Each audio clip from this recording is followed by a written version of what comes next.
je sais. Ça fait un petit moment que j'ai pas fait de vidéo, mais ces derniers jours, j'avais pas une minute à moi. Hein, tu vois, j'étais vraiment pris par le temps. Je n'avais pas une minute à moi pour tourner le moindre débrief. Bref, salut à tous, amis parisiens, supporters du PSG. J'espère que vous avez la pêche. Moi, pour ma part, je vais très très bien. Je suis super content de vous retrouver pour un nouveau débrief.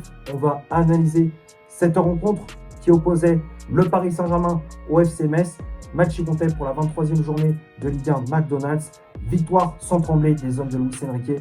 3-0 au Parc des Princes. Désiré Doué avait ouvert le score dès la 3e minute de jeu. À la 45e, Bradley Barcola fait le break. Et à la 77e, Gonzalo Ramos assure la victoire. Et grâce à ce succès, le club de la capitale reprend la première place de ce championnat. Hein, le classement de Ligue 1, je te l'affiche juste ici. Donc on reprend cette première place, cette place de leader. Hein, vu que Lens s'est incliné face à l'AS Monaco. On profite du faux pas des Lensois pour reprendre cette première place. On a 54 points en compteur, 17 victoires, 3 matchs nuls et 3 défaites. On se met dans de bonnes conditions avant le match retour de Ligue des Champions face à Monaco, hein, le match de barrage. Ouais, c'était important de prendre les 3 points face à Metz pour se mettre dans de bonnes conditions avant le match face à Monaco.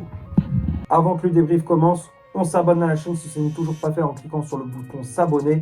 On clique sur la petite clochette pour recevoir toutes les notifications dès qu'une nouvelle vidéo sort. On lâche un petit like et on laisse un petit commentaire en dessous de la vidéo. Bon, on va parler de ce qui s'est passé durant ce match face à cette équipe de Metz. Bon, globalement, c'était pas un match difficile pour le Paris Saint-Germain, hein, vu le niveau de l'adversaire, sans manquer de respect aux Messins. Mais c'est vrai que le FC Metz, cette année, c'est très très faible. Hein. Dernier de Ligue 1, ils ne mettent pas un pied devant l'autre. Ils sont sur une série de défaites et de résultats négatifs. Sur les 5 derniers matchs, je crois que c'est seulement un match nul et 4 défaites. Donc ouais, c'était très compliqué pour le FC Metz de faire un résultat au Parc des Princes. Dès les premières minutes, hein, on met la pression sur le but de Fischer. On ouvre le score dès la 3e minute grâce à Désiré Doué, sur une magnifique passe en profondeur de Warren Zaïre-Emery. Au passage, le milieu parisien qui a fait un très très bon match, hein, faut le souligner, on va en parler plus tard de sa prestation. Mais sur cette action, Zaïre-Emery qui lance dans la profondeur Désiré Doué qui prend de vitesse la défense messine. Et avec de la réussite, hein, il lobe Fischer, hein, le gardien messin qui aurait pu sortir le lob de Désiré Doué, hein, puisqu'il la touche. Mais ça rentre quand même dans le but messin. Ça fait 1-0 pour Paris avec de la réussite, c'est vrai. Mais ça rentre quand même, hein, le petit piqué de Doué passe. Ensuite, après le but de Doué, bon, on a essayé de mettre ce deuxième but. Malheureusement, on manque de justesse dans la finition, que ce soit avec Barcola, avec Gonzalo Ramos, avec Doué aussi, qui a essayé de mettre un deuxième but. Malheureusement, ça ne passait pas. Il y avait des séquences, par contre, de possession balle qui étaient un peu trop longues. On manquait un peu de rythme, de vitesse. C'était par moments, c'était un peu chiant parce qu'il y avait trop, ça jouait trop à la balle, ça faisait trop la passe à 10. Des fois, ça manquait de prise de risque, tu vois. Normalement, on aurait dû, si on était plus rapide dans le jeu, on aurait pu mettre un score un peu plus lourd, tu vois. On aurait pu inscrire un ou 2 buts en plus en première période. Mais à force de pousser, on est récompensé de nos efforts. Juste avant la mi-temps, avec le but de Bradley Barcola à la 45e sur un corner de Canguilly de la gauche vers la droite. C'est mal dégagé par la défense messine. Gonzalo Ramos qui remet au second poteau pour Bradley Barcola qui était libre de tout marquage, qui reprend de la tête. 2-0, le break est fait. Bon, Paris qui se met à l'abri juste avant la pause. La deuxième période, bon, il n'y avait pas grand-chose à souligner. Hein, le PSG qui était en mode gestion, hein, qui ménageait ses efforts. Luis Enrique qui a fait des changements avec les entrées de Vara, de Vitinha. Il avait fait un gros turnover dans son 11 de départ. Et là, il avait fait rentrer un petit peu les cadres, hein, pour justement stabiliser le résultat. Metz, de son côté, bon, en première période, ils n'ont pas proposé grand-chose. En deuxième, ils ont eu un petit peu plus ce ballon, mais sans vraiment être dangereux. Hein. Franchement, ils ont quasiment rien proposé offensivement, les Messins. Et à la 77e minute, on inscrit le 3e but de la partie grâce à Gonzalo Ramos sur un très très bon pressing des Parisiens. Ballon récupéré par Lucas Hernandez dans les pieds d'un joueur messin.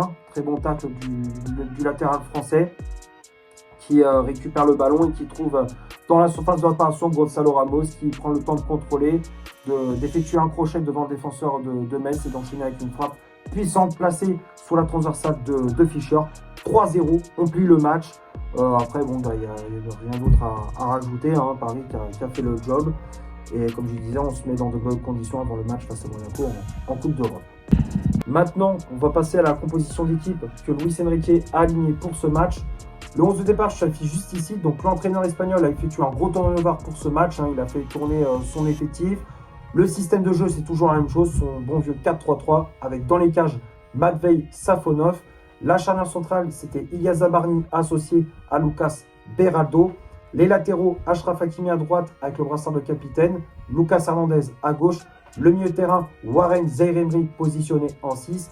Dro Fernandez et le Kangin en relayeur. Et le trio d'attaque avec Désiré Doué, ailier droit. Bradley Barcola, ailier gauche. Et en pointe, le portugais Gonçalo Ramos. Les changements effectués par l'entraîneur espagnol. Donc comme je disais, on a vu l'entrée de Kvaratskhelia à la place de Barcola. L'entrée de Vitinha à la place de Kangin au milieu de terrain. Ibrahim Mba qui est rentré à la place de Désiré Doué, sorti à la mi-temps.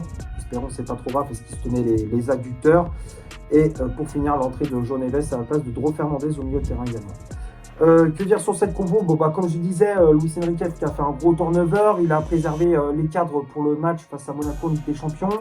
On a vu la titularisation de la jeune pépite espagnole Dro Fernandez qui, pour moi, a fait une très bonne prestation. Techniquement, c'est très juste, très propre ce qu'il fait dans les sorties de balles, les contrôles, les passes, la vision du jeu. Franchement, il est très bon. Moi, j'ai été vraiment impressionné par la prestation de Dro Fernandez. Zaïre-Emery également, comme je disais, hein, sur le premier but de Doué, il a fait une magnifique passe. Et là, il a fait encore une fois un très gros match, beaucoup de récupération de balles. Il a mis de l'agressivité, de l'impact physique. Il a quasiment gagné tous ses duels. Franchement, Zaïre-Emery, il impressionne. Ça fait plusieurs matchs, plusieurs semaines qu'il est très régulier. Ça fait plaisir de le revoir à ce niveau-là. La saison passée, il était un petit peu en difficulté avec la concurrence au milieu de terrain entre Vitinha, João Neves, Fabien Ruiz. Il était souvent mis sur le banc par le coach espagnol. Début de saison, quand il fallait pallier les absences, il était un petit peu dans le dur. Mais là, même quand il jouait latéral droit à l'absence d'Achraf Hakimi, et même là, depuis qu'il est revenu au milieu de terrain, il fait le job. Il a retrouvé son niveau de jeu. Ça fait plaisir de le revoir à ce niveau-là. Donc, très bon match de Zaïre-Emery. Après, défense plutôt originale pour Luis Enrique, mis à part Hakimi où ça bouge pas. On a revu cette charnière centrale, Zabarny Beraldo, Hernandez qui a remplacé Nuno Mendes, laissé également sur le banc par Luis Enrique. Et après, en attaque, on a vu Gonçalo Ramos titulaire à la place de Dembélé blessé lors du match face à Monaco. Puis voilà, rien d'autre à rajouter pour la compo de Luis Enrique. Il a aligné la meilleure équipe possible. On va passer maintenant du côté des statistiques de cette rencontre. On va commencer par le Paris Saint-Germain.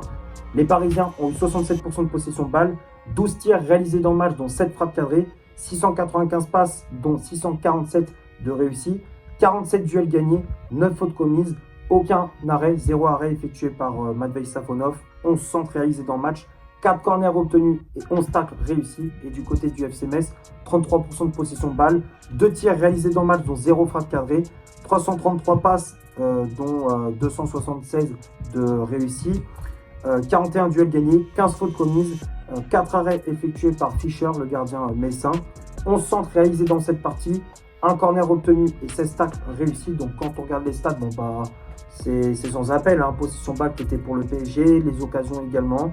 On a été assez tranchant, assez efficace dans la finition. Pas grand chose à... J'ai rien d'autre à rajouter pour les stats, je pense avoir fait le tour. C'est sans appel comme je disais. On va finir la vidéo sur les tops et les flops de cette partie. Comme d'habitude, je fais les affiches juste ici. Alors pour moi, il n'y a quasiment pas de flop, quasiment tout le monde a été bon.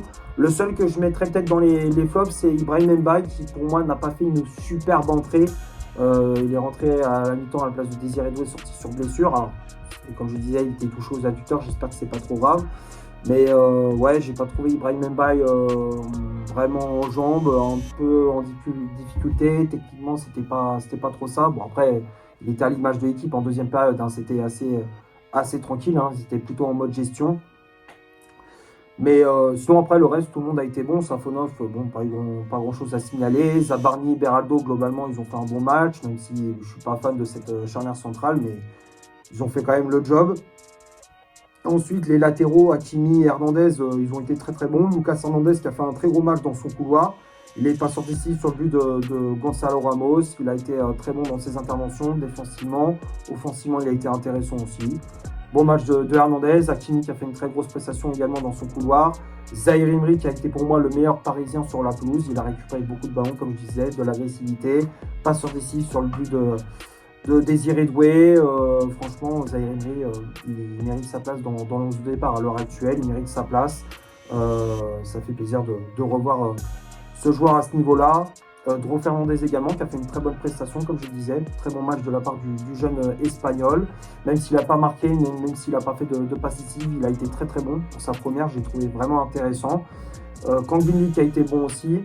Et puis voilà, le reste, Doué, Ramos a été buteur, il a fait un bon match. Barcola aussi. Et puis voilà, quoi. Même les remplaçants, ils ont fait une très bonne entrée. Je pense avoir fait le tour pour ce match. J'espère que le débrief vous aura plu. D'ici là, portez-vous bien. On se retrouve pour un prochain débrief. Ciao et allez Paris.